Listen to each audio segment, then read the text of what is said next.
Alright, what up everyone? Nathan here coming at you with a new video. Today, a special video. It's going to be an interview with someone called Walter who works at esportsrda.net. And today we're going to address the PEA incident that happened. Everyone is talking about it. Every news has an article about it. And I thought I was going to talk about it with someone that knows what's going on since I'm having a little trouble understanding what's up. So first of all, welcome, Walter. If you can introduce yourself a little bit to the audience. Yeah, well, thanks for having me, Nathan. I feel it's very important to come together during this time to talk about this scandal and this drama and how we can actually come back from this and move forward. Now, my name is Walter. I've been in this industry for about 6 years. I'm an alumni from MLG, Game Battles, Vulcan, Machinima. I come from a content creator background. Did league logistics for Game Battles, and then I realized I wanted to kind of create my own ensemble, create my own impact in esports. So I created Esports RDA 3 years ago as a coaching platform. Ever since then, our agenda has shaped and almost meshed into this new dynamic pipeline where we started off as a coaching platform.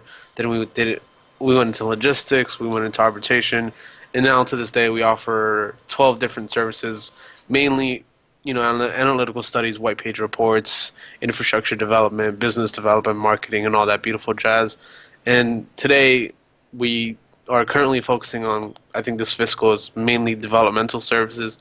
And I think it goes hand in hand to what is actually happening with the industry and how we can, again, kind of mitigate and actually discourage problems happening like this PA situation. And we'll definitely go over that in a little, but I think for the most part, it's very important to correlate and not going on tangents, to kind of focus on the kind of like the meat and potatoes of the incident and how we can make sure this never happens again. Okay. So if you guys want to check out his website, the link is right here above me, and hopefully you can find the services you want. So like, is your target just for a little parenthesis? Like, are you targeting like organizations, people who have people who could use your service the better?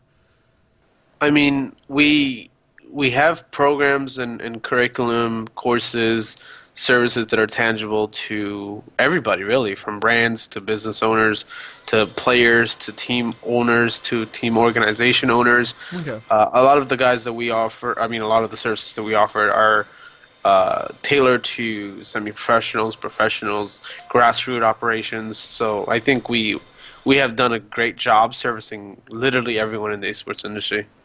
Okay. So let's go back to the incident now. Thank you so much for introducing yourself. I personally, I don't know Walter. We're part of a common Slack group, and I love like interviewing people. You guys know that I interview someone for No Man's Sky. Like I do a lot of interview with people I don't know because I think it's pretty cool.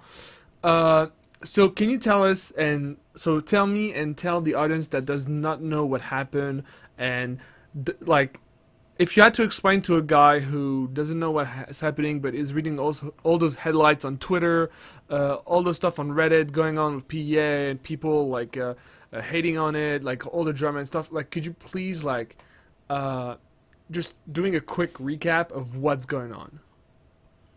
Sure, absolutely. I think I can preface this by saying in 2016 was the biggest year for esports when it came up to spectator views, to mainstream integration from VCs and angels coming in and kind of sweeping the scene by storm.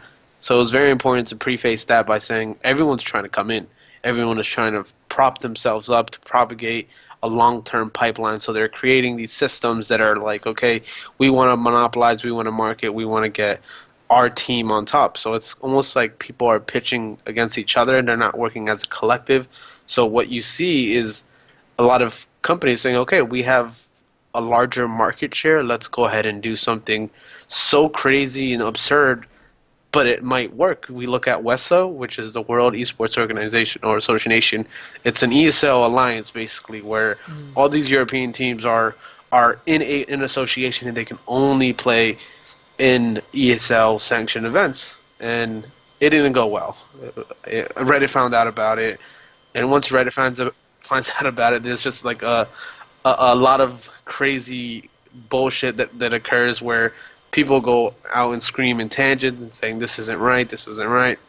And then there's obviously the more logical, comprehensive, and detailed of arguments about why this shouldn't happen.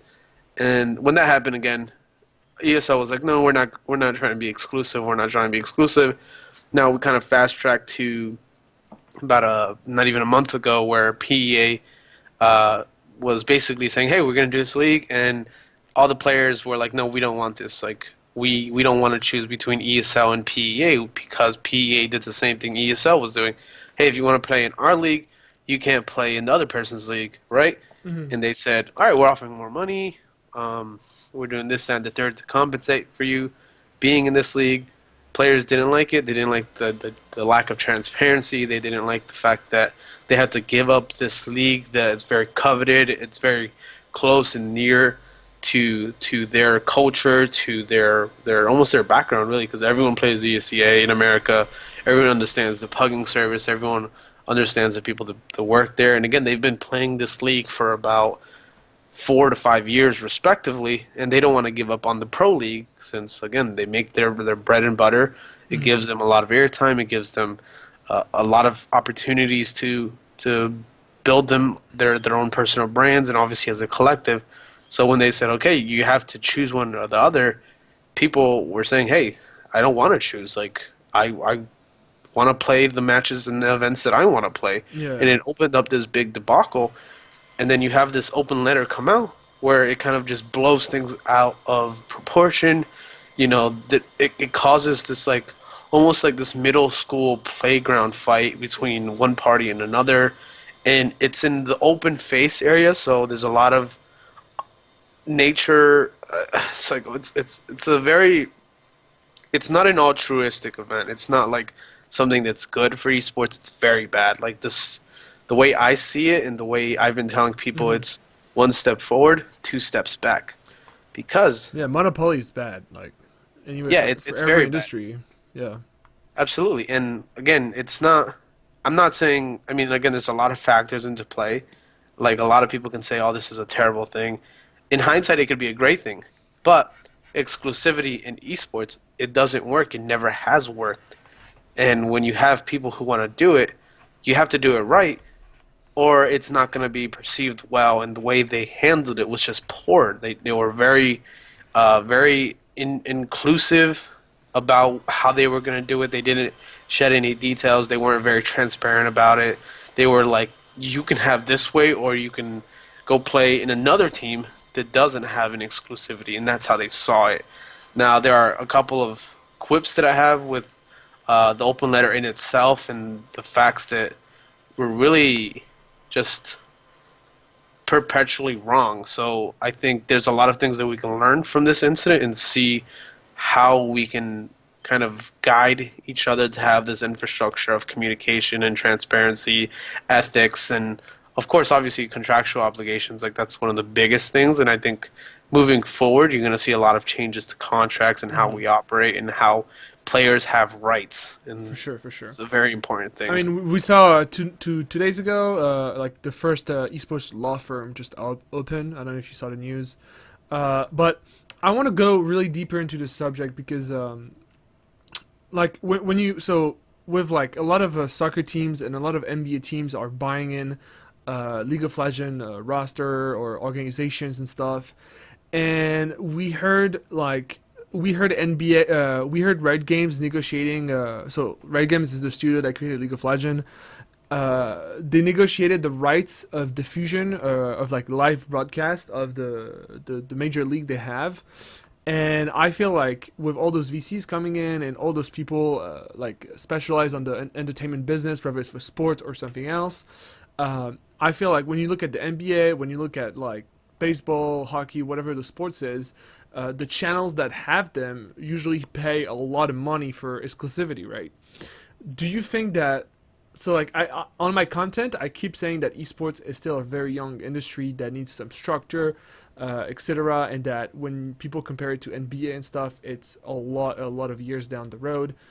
Don't you think that down the road we will be we will be in a situation where there will be like an actual exclusivity on the broadcast content, and that even though the players will want to choose, and even though they will have the rights, uh, the video game like company or the one doing the league be able to sell those rights to the highest bidder. Like this is what happens to NBA. This is what happens to like every like traditional sports right now we see, and it's about to happen for League of Legends, which is the number one esports right now going on.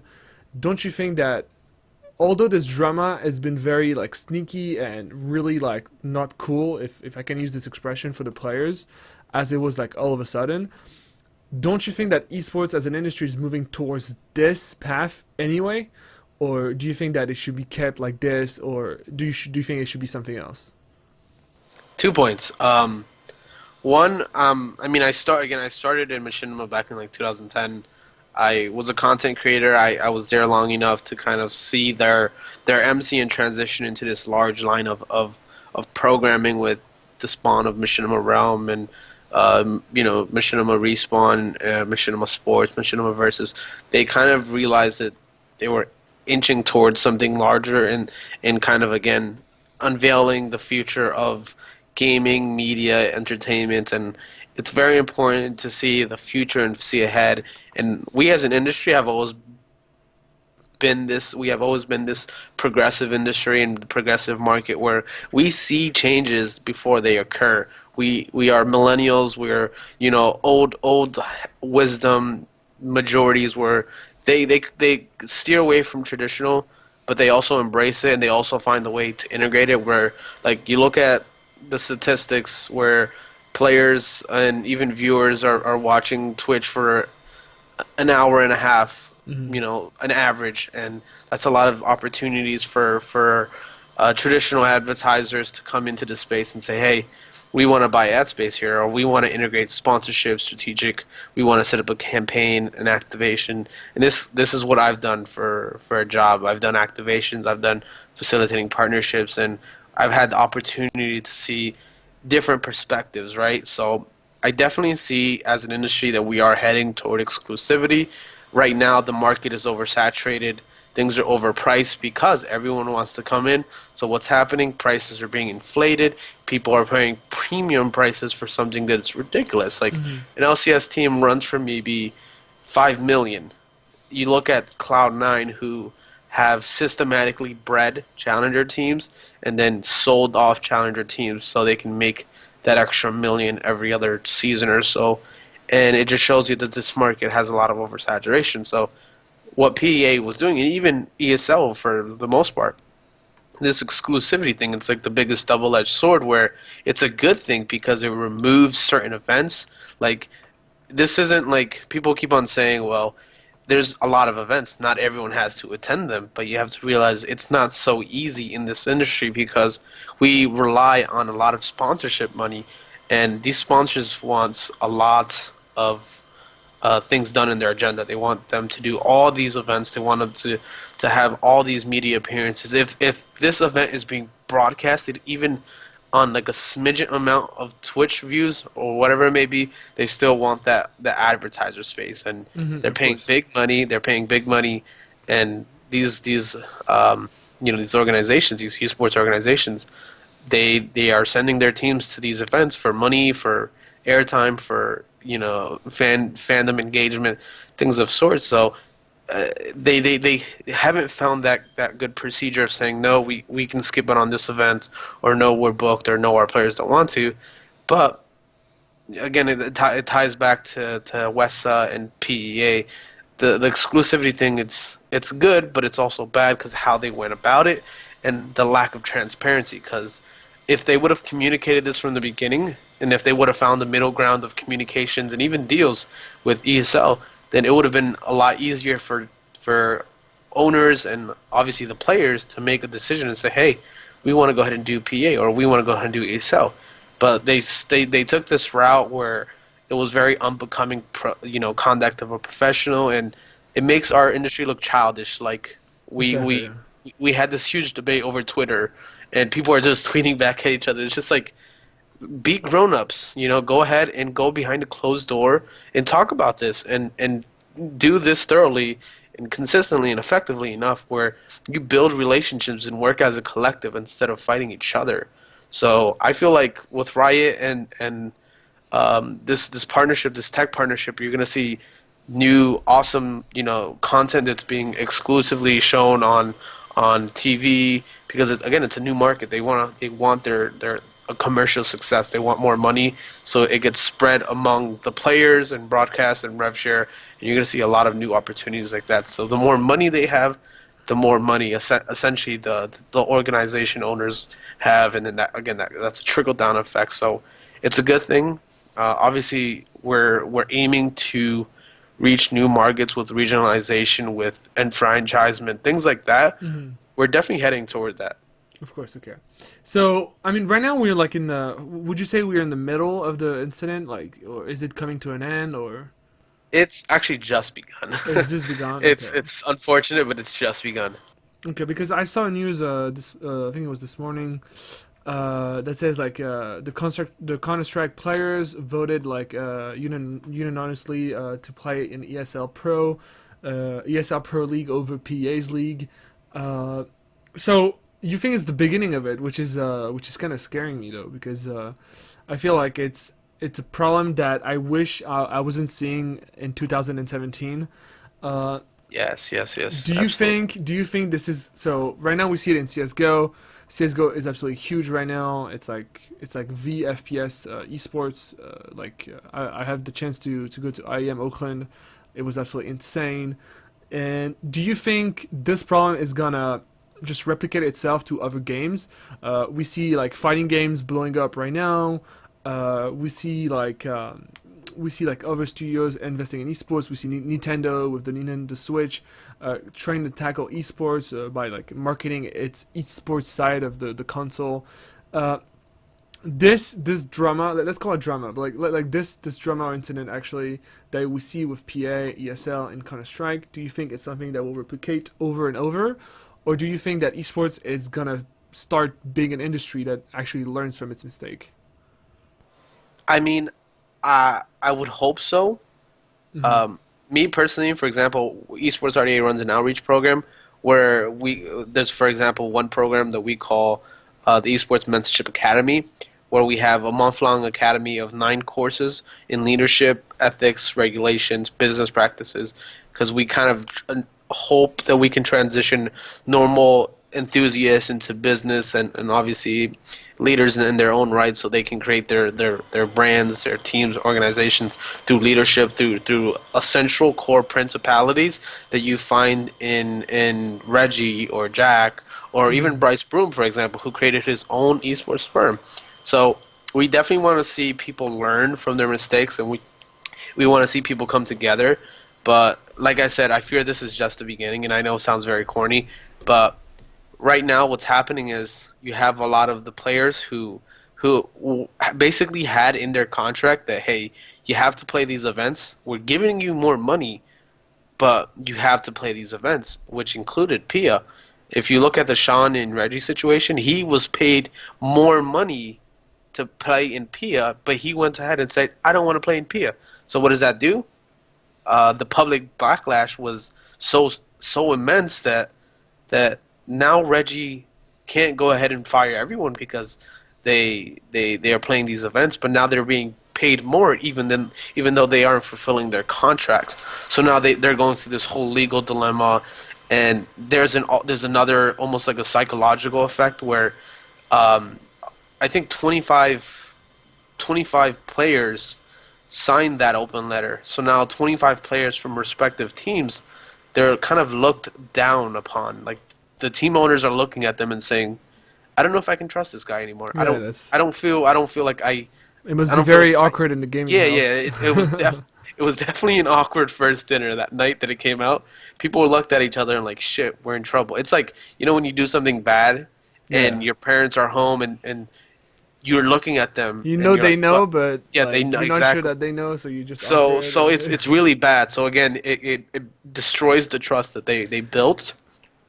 That's interesting. That brings another question to me, actually. Wait, go ahead. Yeah. So and then again, you realize it's just all around it's bad. Like, you have ESL who is still, again, this Westsub brand, who is still pushing the agenda of exclusivity, now the whole like backlash has like removed them from focus, even though they're still trying to do this.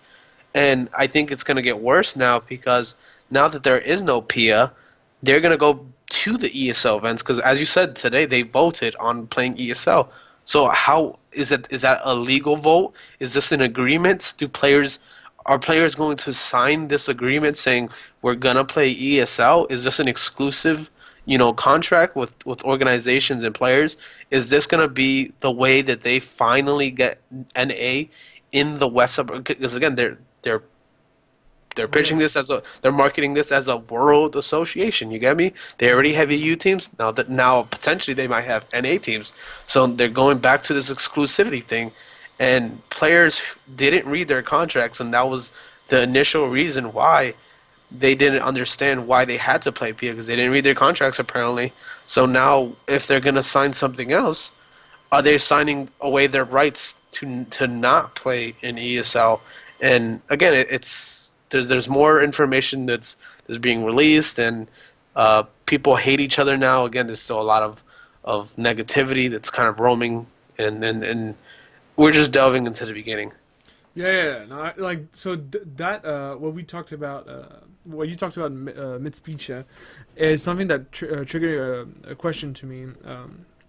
Is that now that VCs are coming into those organizations, to those league organizers, do you think that, so like the head of PEA, let's say, do you think that it's not necessarily something he wanted to do, but it's something that he was asked to do from the pressure he has from above?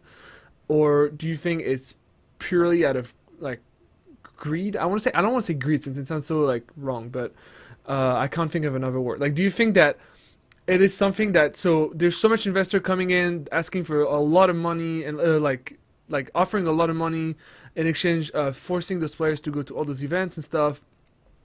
Do you think that the head of those teams and stuff is kind of like forced to say, okay, can you go to these events? Like, you have to go to these events, etc., from like this pressure of all this money that is in the line, or like, yeah, basically that's it. It depends. Like, it depends on who's investing in what, because there are a lot of outside companies who are coming in and investing their money freely, and it's chunk change for them. It's not a lot.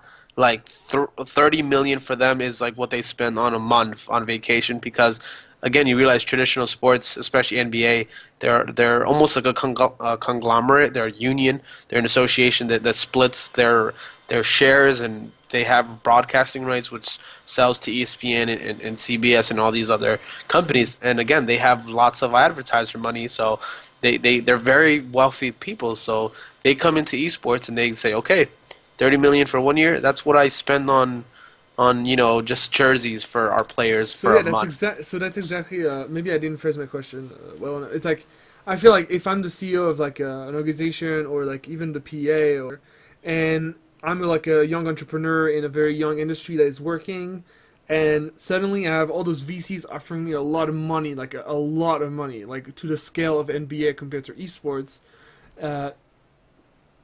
I don't know how I would talk to my players and like without freaking out and like almost forcing them to go to events they don't want to, since like there's that much money on the line for like this entrepreneur. Circling back to what you said, I think there is pressure. I think they want to show their new investors that, hey, this is what we can do. Like, you guys invested in the right team, and they're going out. And again, because they still have sponsors and obligations to do, so they're going to these events. They're doing their media requests. They're showing face, and they're showing the public namesake value for their investors and their angels. And there is added pressure, but I do want to note down again. I haven't worked with all professional teams, but I have worked with professional teams. A lot of these guys who I have worked with, and again, I can testify that there are a lot of great owners in esports where there are families, there are brands, there are cultures within their respective organizations. So they live in this one household, they facilitate growth and transparency. It's just they're not completely there yet. They still have that that gap of communication that is truly hurting them. Mm-hmm. Because again, this industry is so small and so passionate that their endeavors are very much intimate, and some of the owners aren't comfortable speaking about certain business aspects of their life or the brand. And I think they should definitely start interacting more with them and saying, okay, guys, we have. I mean, players are players. You can even compare them to NBA players or other athletes. They don't need to know about everything about the business, but again, since we're such an intimate industry, I think there has to be this compromise where owners are going to players and saying, hey guys, do you want to play this event? Do you want to do this? Do you want to do this request? And if they say no because we can't handle it, we're overbooked and so forth, I think there has to be a justification. But if players say, we don't want to play this event, why? Because we don't want to, then there's obviously, yeah, no, we're going to play this event. So I think, yeah, there's added pressure, but for the most part, I think esports organizations have definitely said, yeah, no, like these are our players. We're gonna treat them right. We're gonna treat them fair. There's a lot of players who are compensated very well. Like I'm not gonna say numbers, but players are nowadays starting to make six figures a year. Yeah. That's a lot of money to play video games. Like granted, they do play 15 hours a day. They're playing, more than 3/4 of the year, but this is a lot of money. They're treating them well. They're giving them career opportunities beyond playing. They're giving them health insurance. They're giving them salary. They're giving them expenses for trips, for travel. They're living very luxurious lives outside of playing video games. So there's, but I mean, it's a fraction of the revenue they generate, right? It's like it's like when people say Ronaldo is paid a lot. I mean, the revenue he's generating is like 10 times that. So no, right, but like, yeah. I get that pro gamers don't have to complain. Like, it's not like they're living off minimum wage in a shitty gaming house. And like, of course, you know what? Like, I think it's an interesting, it's a very interesting topic. And as you say, like, it's just the beginning of it, and maybe we can catch up like a few weeks from now for like a follow up on this interview. And see where things go. I think you spot on the problem very well, and I think that this is like very hard for someone to predict what's gonna happen, since like esports is always surprising, and more people are coming every day, more money is on the line every day, and it's very hard to know what will going on. The only thing we know right now is that players voted. I don't know what the vote mean, like if it's like an official legal vote, or I'm sure you don't know as well, since it's very vague. Players voted for ESL over PEA. I mean, like, do you have anything else to add, or like, do you want to wait for like a few weeks and then maybe we can catch up and follow up on this? Yeah, I mean, I think we should definitely follow up, because for the viewers at home that don't understand about the industry, our quips and our decision making, like, it gives you perspective and it gives you a bit more understanding of how things work. And it's 2 o'clock in the morning here, so I probably went on a tangent, but this happens. Like, it's a very passionate subject of mine. What I deal with in work, I work, esports full time. Like, I have 4 employees underneath me. We're a small consultancy, but we deal with a lot of the developmental aspects of esports. So from one person who deals with officiating hierarchies and chain of commands, to have these procedures to ensure there's transparency, there's communication, there's authority, there's leadership, all this stuff it's almost like a slap in the face, where you realize, like, all my work is it for nothing. Mm-hmm. And it kind of turns the table around and says, now we have to do bigger and better things. We have to find a way to come back from this, and it's going to be a tumultuous road. It's going to be almost like a gauntlet, a battle of the gauntlet for the next couple of weeks. So there's going to be a lot of developments. I'm sure you're going to see at least 4 or 5 other publications cover this, and I know for a fact Esports RDA is doing a narrative puff piece for this tomorrow. Mm-hmm. And again, same thing applies. You realize you want to get perspective, you want to get opinions, you want to have people give their wholehearted opinion, because in this industry, again, we're very vocal, we're very passionate, we're very intimate about the future, and this is the only way we can really express ourselves. So definitely we should absolutely follow back and touch base with each other and kind of see the end game, see the results that happen, because again, this is just the beginning. Okay, okay. I mean, it's been awesome. Thank you so much for your time. It's been really cool to know what was going on. I mean, all those headlights, all this Twitter stuff, like really got my head exploded. And I really wanted to talk to someone and sit down and just listen to what was going on. Uh, I'm sure I'm like so. So my last little thing is that like until like we follow up on this, maybe on another video or interview. Is there anywhere where people can find you? Like, do you have a Facebook page, maybe a Twitter a handle that you want to share with people? Or Yeah, sure. My personal page, I always give opinions like this, or I do my small little puff piece because I'm also a journalist on the side. You can follow me at MetalWall on Twitter. You can follow Esports RDA at Esports RDA Net. You can go to esportsrda.net for more guides, more tips, more industry talk. And obviously, if you're looking for a service, we're always looking to provide more outreach. Again, pro bono, discounted rates for prospect initiatives, and we just want to see the industry grow and better itself through leadership and core principles. And then, I mean, that's it. Like, if you do want to follow me, you guys can follow me there. okay, cool. I will definitely check out your website. I'm very curious about what it is. Again, like I don't know, I didn't know who Walter. We're like common members on a Slack group for esports professionals. So yeah, again, thank you very much for your time, Walter. I hope we can do this again for follow up. And yeah, take care. Happy New Year, and see you guys at home. Bye bye. Yeah, absolutely. It's been a pleasure.